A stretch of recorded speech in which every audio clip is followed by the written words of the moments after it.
So we have chapter 8, and it is the atoms and periodic properties. And there are several things that you need to know when looking at chapter 8 because they will be on your exam. So I wanted to make sure that I went over these so that you would not have a hard time once you begin to take the exam. So one of the first things, if we're looking at the PowerPoint itself, is that we want to talk about properties of the periodic table. And so the periodic table has a table of elements, and all of those elements make up what we know as matter. And matter is anything that has mass and take up space, and it is made of indivisible atoms. And so what is an atom is your first thing that you should know.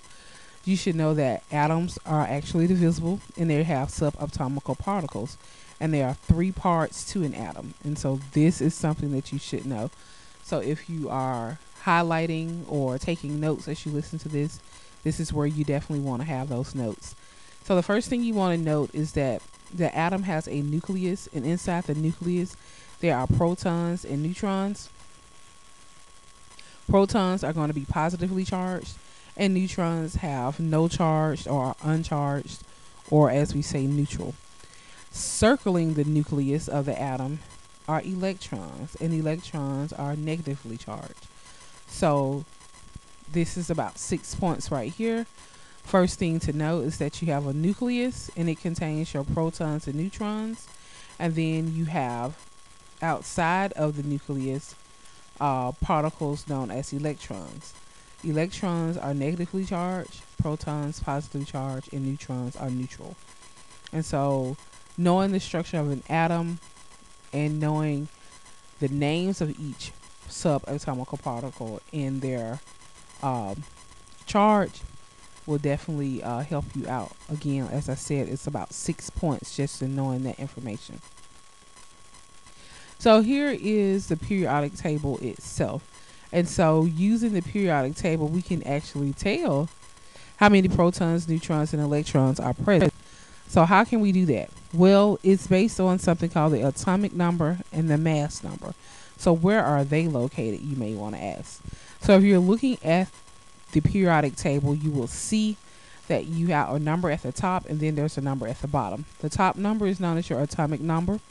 This number tells you the number of protons and electrons.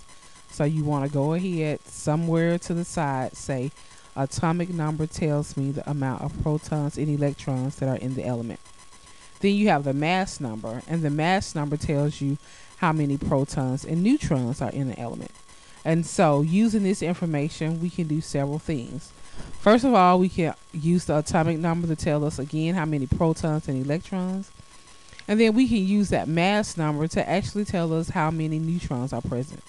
How will we do that? We take the mass number, the number at the bottom, the larger number, and subtract the atomic number, the number at the top, the smaller number, and that will give us the amount of neutrons. Why? Because the mass number has protons and neutrons, atomic number has protons, and so if you subtract the amount of protons, you're left with just neutrons.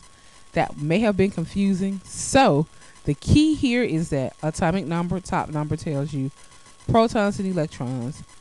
Bottom number is the mass number. If you subtract the atomic number, it will tell you the amount of neutrons.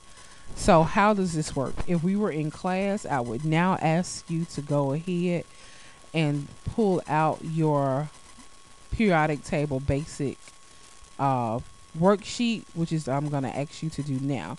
And so that's the worksheet here, and this would be in your folder for worksheets. And so if we take a look at this worksheet, all I wanted you to do was to be able to tell me the amount of protons, neutrons, and electrons that were in each element. So working the sheet, we'll go back and we'll take a look at our periodic table. And the first one we notice is B. So B is here, and as you see, B stands for boron. And so I would then go back and fill out my periodic table, knowing that B was boron. The atomic number, or the top number for boron, is 5. The mass number is 10.81. And so, as I said, the atomic number tells you the amount of protons and electrons. So how many electrons are in boron? 5. How many protons are in boron? 5.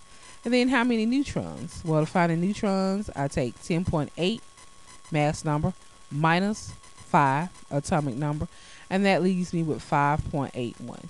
So I now know how many protons, electrons, and neutrons are in boron. It is this simple. It is a pattern. You just have to realize the pattern and continue to follow it. We'll move on to hydrogen. So for hydrogen, we'll do the same thing. We'll go and take a look at the periodic table and find hydrogen. We see it here. For hydrogen, we see that the atomic number is 1, mass number 1.008. So if we go back to our answer key, you see 1.008. Atomic number tells you protons and electrons. So the amount of protons is 1. The amount of electrons is 1. Find neutrons, we have to subtract 1 from 1.008. So we have 0.008 neutrons. And again, it is just a pattern. Looking again for number, the next is oxygen. So if you go to your periodic table and look for oxygen, you'll see that you have a 8 as your atomic number, 16 as your mass number. So when you go to fill out your table, 8, 16, so that means that your number of protons is 8.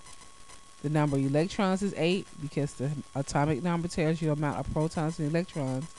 And then your neutrons is 8 because 16 minus 8, or mass number minus atomic number, leaves us with 8. So for oxygen, we have 8 protons, 8 neutrons, and 8 electrons. If we move on to phosphorus, we see that it has an atomic number of 15, mass number 30.97. So that means that the protons are 15, electrons are 15, neutrons 15 minus 30, or 30.97 minus 15 gives us 15.97. Carbon, 6 and 12. The atomic number is 6, therefore the protons and neutrons are 6. The neutrons, the protons and electrons are 6, excuse me. Neutrons, we subtract 6 from 12.01, leaving us with 6.01 for the neutrons. And magnesium, 12 is the atomic, 24.31. That means our protons and electrons are 12 because the atomic number tells us protons and electrons. And our neutrons are 24.31 minus 12, which gives us 12.31. Again, it is just a pattern, and you just have to continuously follow the pattern, knowing that the atomic number is tells you the amount of protons and electrons, and then you have to subtract the atomic number from the mass number to give you the amount of neutrons. So this is the second thing that you have to learn. The first thing you had to learn was the structure of the atom, knowing the 3 components: electrons, protons, and neutrons, and their charge. The second thing you have to learn in this chapter is how to determine the protons and electrons based upon the element in the periodic table. And I've just shown you that the way you do that is that your atomic number or top number tells you the amount of protons and electrons, and then the neutrons you find out by subtracting the atomic number or the top number from the mass number or the bottom number. Okay, so I'm hoping this has helped you in that regard. So I'm going to stop this right here and go on forward to try and help you with the next thing that you need to learn.